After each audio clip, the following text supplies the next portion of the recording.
필요할 때만 꺼내 쓰고 쓸모 없어지면 던져버리는 것. 물건도 그렇게 사용하면 안 되는데 사람을 그렇게 사용하는 일들을 우린 자주 목도하곤 합니다.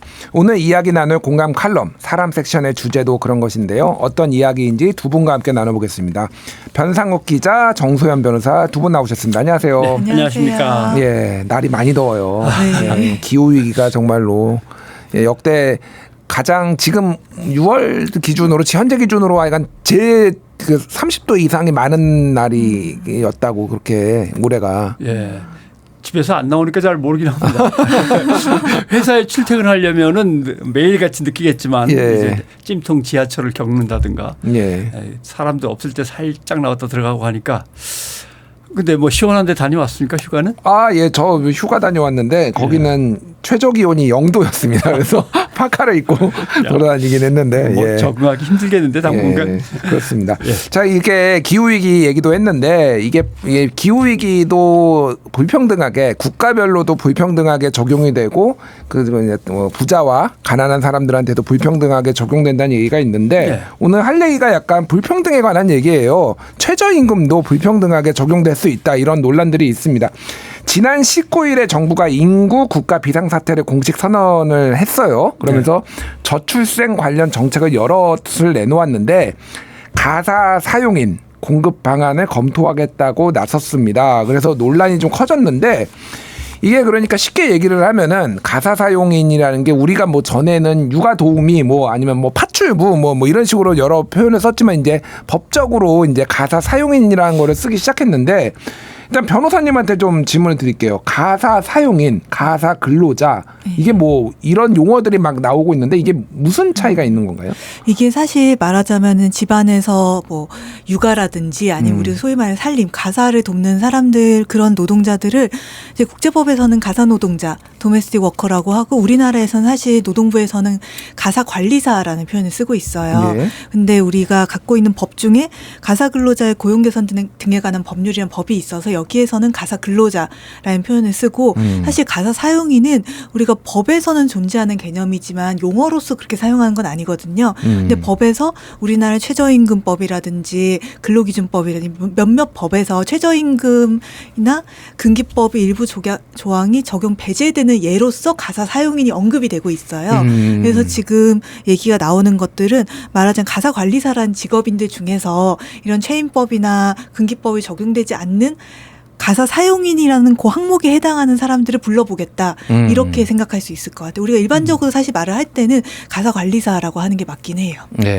이게 일단 이게 이 개념을 좀 흐름을 뉴스를 잘 못 보시면은 모르시는 분들이 있어서 제가 조금 부연 설명을 하고 변상욱 기자한테 질문 드릴게요. 그러니까 작년 7월쯤에 이제 그때는 시대전환의 조정훈 의원, 당신 시대전환이었는데 조정훈 의원이 외국인들을 이제 가사 노동자 이제 가사 이제 사용인들을 외국인들을 소위 말해서 수입을 했는데 대신에 최저임금보다 낮은 임금을 줄 수 있는 이런 법안을 발의하겠다라고 해서 이게 논쟁에 한번 붙은 적이 있고, 근데 조정훈 의원은 지금 국민의힘으로 들어갔고 정부에서도 이걸 지금 검토하고 있다 이런 얘기가 나오는 거예요. 그래서 이게 지금 어떤 맥락에서 지금 얘기가 됐는지 어떤 쟁점이 있는지 좀 변상욱 기자님이 설명해 주시겠어요? 결국은 맨 처음에 이제 오세훈 서울시장이 포문을 열었던 거죠.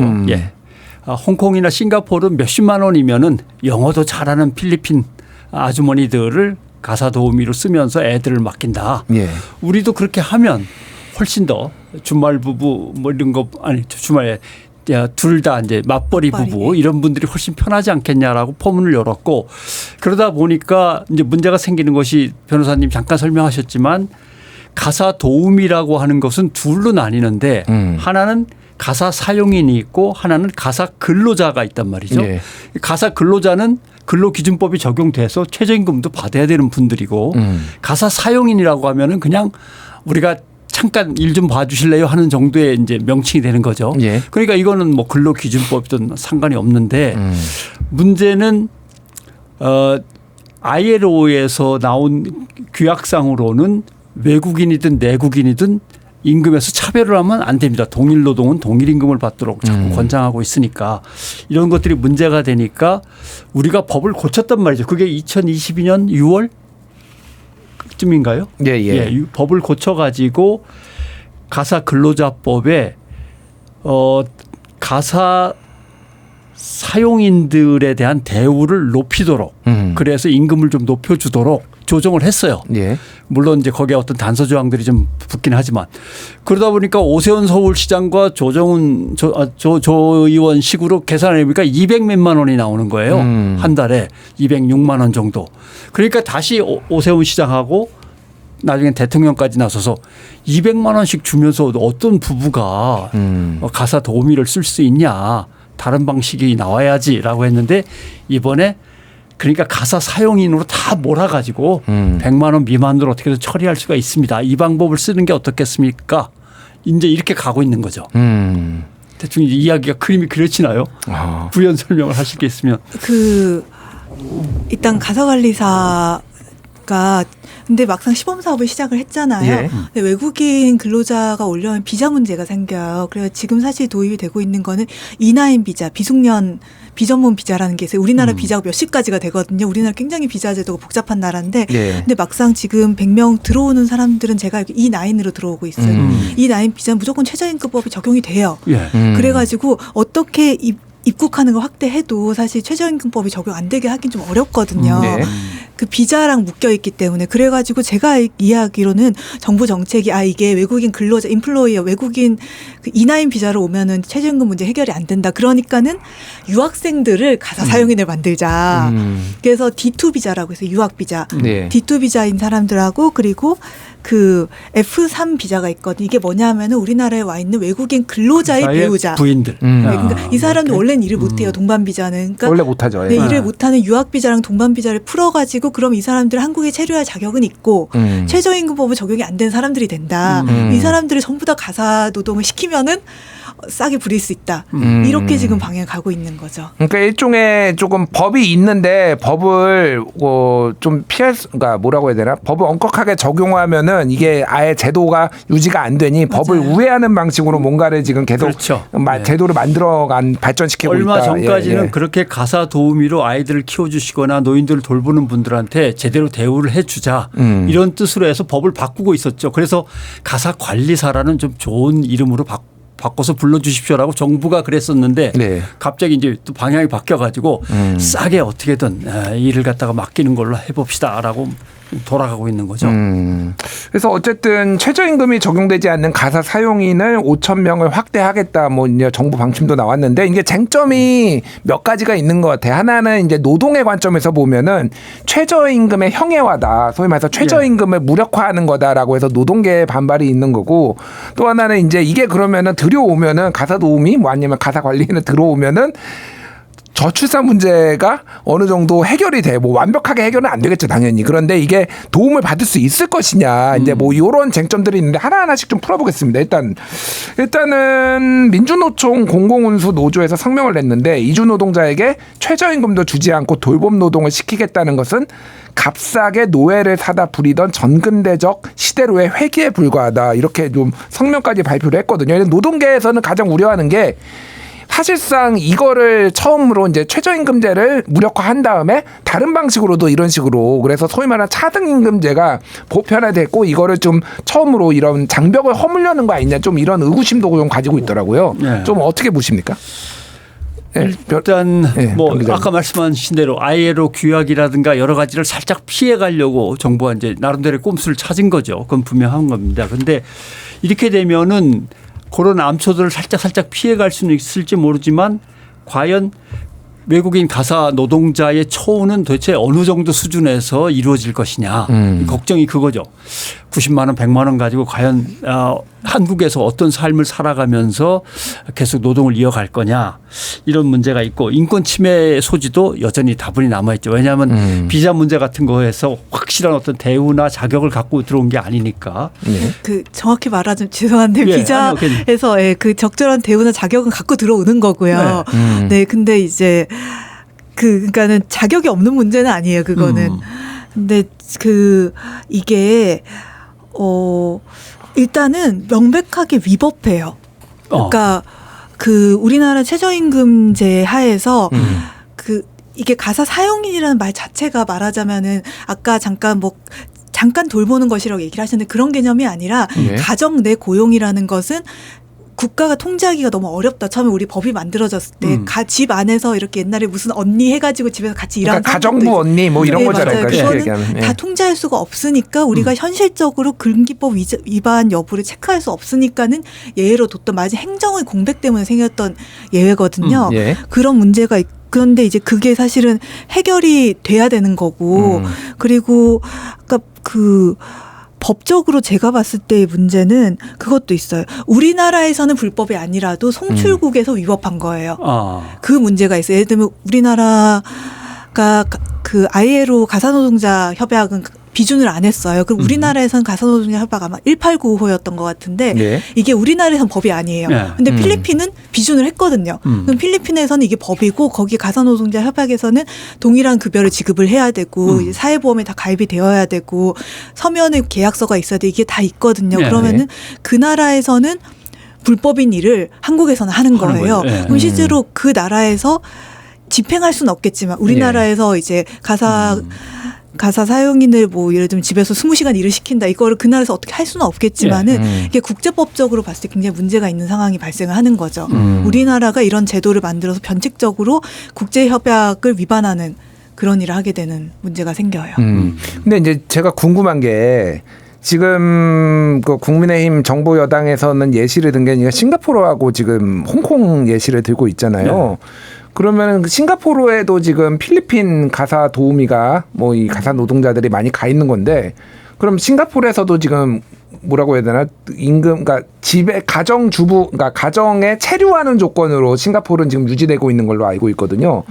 그리고 임금을 좀 덜 받고 있는 건데 그럼 거기에서는 법적인 문제가 없는 건가요? 그러면? 아마 비준을 안 했을 것 같아요. 왜냐하면 이런 뭐 인신매매라든지 가사노동이지 이런 협약들은 대체로 예. 송출국 입장에서는 비준을 하고 왜냐하면 자기 나라 국민을 보호해야 되니까 수입국들은 비준을 잘 안 해요.